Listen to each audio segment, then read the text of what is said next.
দেখ কতগুলো অঙ্ক বুঝা দিই তোরে। বললো বললো রাম, শ্যাম, শ্যাম আর সোমা,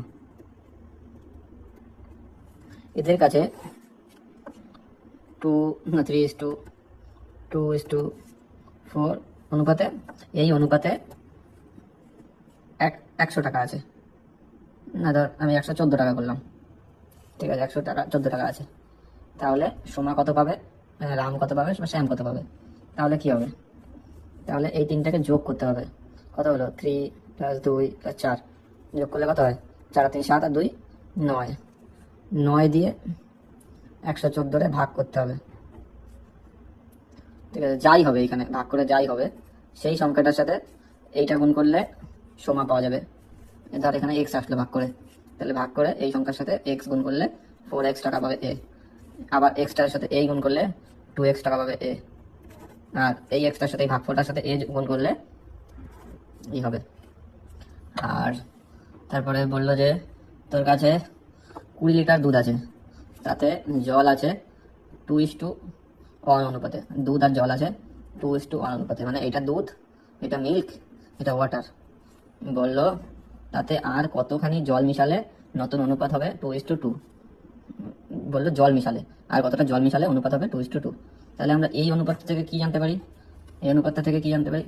তাহলে আমি জল এখানে 30 লিটার বললাম তোর সুবিধার জন্য। 30 লিটার জল আছে, 30 লিটার দুধ আছে, মিক্স আছে, মিল্ক আর ওয়াটার এখানে মিক্স আছে। তাহলে এখান থেকে আমরা প্রথমে এই অনুপাতটা থেকে যোগ করবো। 2 আর 1 যোগ করলে 3 হয়, 3 দিয়ে ভাগ দেবো 30 ভাগ দিলে 10। তাহলে এই 10টার সাথে 20 গুণ করলে হবে হচ্ছে গিয়ে 20, আর এই 10টার সাথে 10 এই একটা গুণ করলে হবে হচ্ছে 10।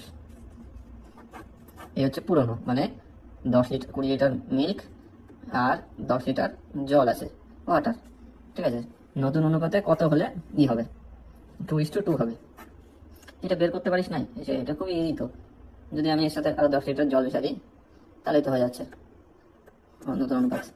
20:20, এটা যদি কাটাকাটি করিস তাহলে 2:2। তাহলে কয় লিটার জল মিশাতে হলো? 10 লিটার।